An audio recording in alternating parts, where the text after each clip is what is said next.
Number ম্যাথটা আমরা যদি দেখি, যে এখানেই বলছে ফ্রিকোয়েন্সি নির্ণয় করার জন্য যে after how many days will you supply water, কতদিন পর পানি আমরা সাপ্লাই করতে পারি to soil in order to, যাতে এনশিওর নিশ্চিত হতে পারি সাফিসিয়েন্ট ইরিগেশন, যে সাফিসিয়েন্ট অর্থাৎ পর্যাপ্ত ইরিগেশন হয়েছে।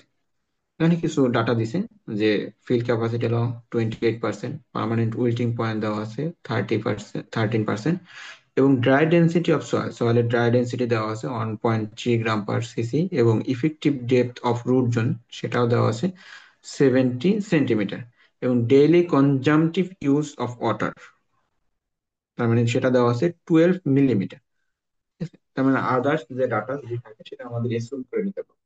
তার মানে এখানে আমাদের সব ধরনের ডাটাই দেওয়া আছে, যদি না থাকে সেটা আমরা ধরে নেব।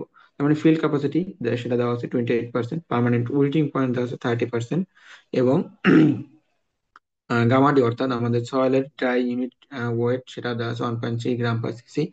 রুট জোন ডেপথ সেটা আমরা ডি দ্বারা প্রকাশ করছি, সেটা দেওয়া দেওয়া আছে 70 সেন্টিমিটার, এবং ডেইলি কনজাম্পটিভ ইউজ সিইউ সেটা দেওয়া আছে 12 মিলিমিটার, সেটা আমরা যদি সেন্টিমিটার নিই 1.2 সেন্টিমিটার পার ডে।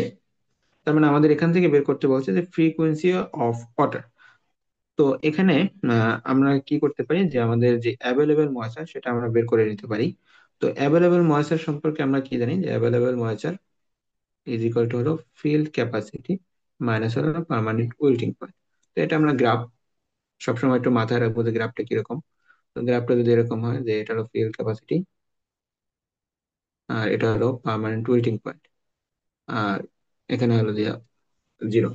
তার মানে আমাদের পার্মানেন্ট উইল্টিং পয়েন্ট আর ফিল্ড ক্যাপাসিটির মধ্যবর্তী যেটা সেটা হলো অ্যাভেলেবেল ময়েশ্চার। এখন আমরা এর আগে যখন অ্যাভেলেবল ময়েশ্চার অথবা ফিল্ড ক্যাপাসিটি সম্পর্কে ই করছিলাম, তখন রেডিলি অ্যাভেলেবল ময়েশ্চার সম্পর্কে ধারণা ই করছি। যদি রেডিলি অ্যাভেলেবল ময়েশ্চার কতটুকু সেটা যদি সরাসরি দেওয়া না থাকে, অর্থাৎ আমাদের অপটিমাম ময়েশ্চার কন্টেন্টের পরে যতটুকু পানি থাকবে সেটা তো আমাদের রেডিলি অ্যাভেলেবল ময়েশ্চার অর্থাৎ ফিল্ড ক্যাপাসিটি পর্যন্ত। কিন্তু সেটা যদি দেওয়া না থাকে তাহলে আমরা কি ধরে নিব, যে 75 থেকে 80% অ্যাভেলেবল ময়েশ্চার। তার মানে রেডিলি অ্যাভেলেবল ময়েশ্চার সেটা আমরা কি ধরে নিতে পারি, যে 0.8 ইন্টু অ্যাভেলেবল ময়েশ্চার।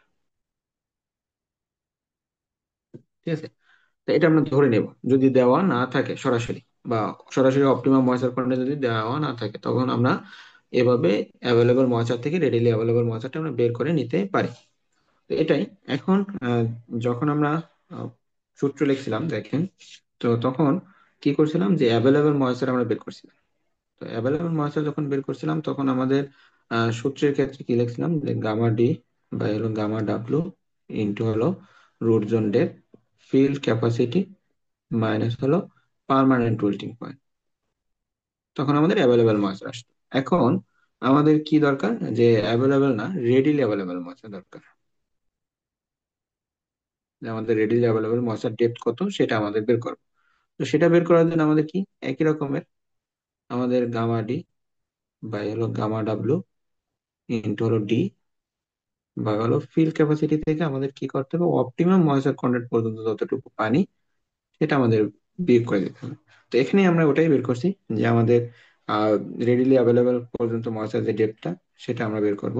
তো সেটা যদি বের করি তাহলে আমাদের কি করছি, যে অপটিমাম ময়েশ্চার কন্টেন্ট পর্যন্ত যেটা পানি সেটা আমরা বিয়োগ করে দিচ্ছি। এখন এফ সি মাইনাস হলো ওএমসি, অর্থাৎ ফিল্ড ক্যাপাসিটি মাইনাস ও এমসি, এটা আসলে হলো রেডিলি অ্যাভেলেবল ময়েশ্চারের যে পার্সেন্টেজটা সেটা।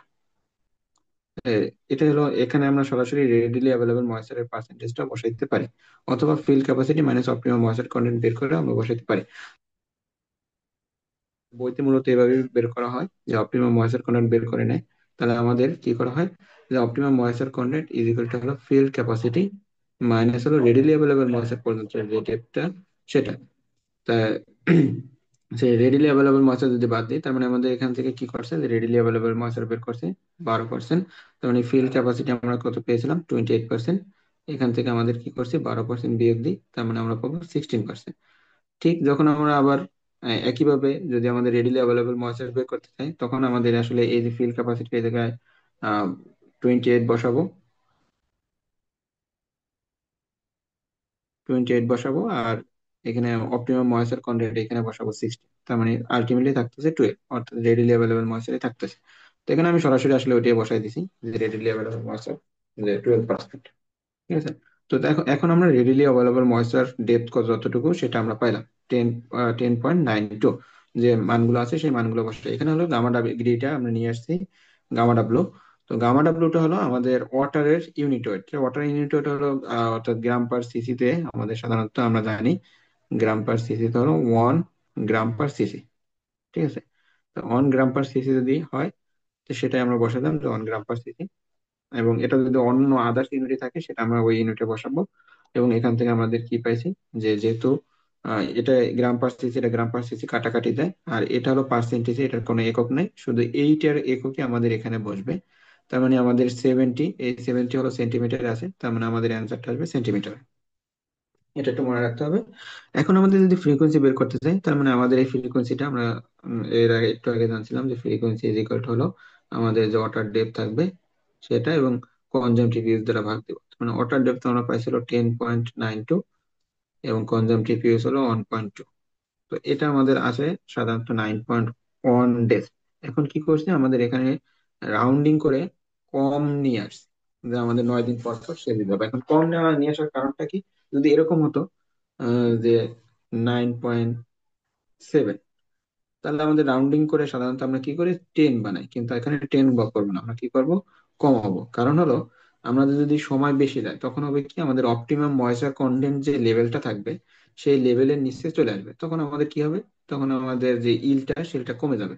তো এটাই, তো আমাদের ফিল্ড ক্যাপাসিটি থেকে, যে ফিল্ড ক্যাপাসিটি থাকবে সেখান থেকে আমাদের অপটিমাম ময়েশ্চার কন্টেন্টের নিচে আমরা নিব না। তো তার আগে যদি আমরা সেচ দিতে পারি সেটা তো অবশ্যই ভালো। তো সেটাই আর কি, এখানে অপটিমাম ময়েশ্চার কন্টেন্ট যদি বেশি দিয়ে যদি হয় তখন অপটিমাম ময়েশ্চার কন্টেন্ট নিচে চলে আসবে, তখন আমাদের ইলটা কম আসবে, অর্থাৎ ফসল উৎপাদনটা কমে যাবে। এটা আমরা কখনোই হতে দেবো না, এই জন্য আমরা কি করি, যে আসলে আহ, এটা রাউন্ডিংটা কম নিয়ে আসি। এটাই। দেখেন এই ম্যাথটা বুঝতে পারছেন কি?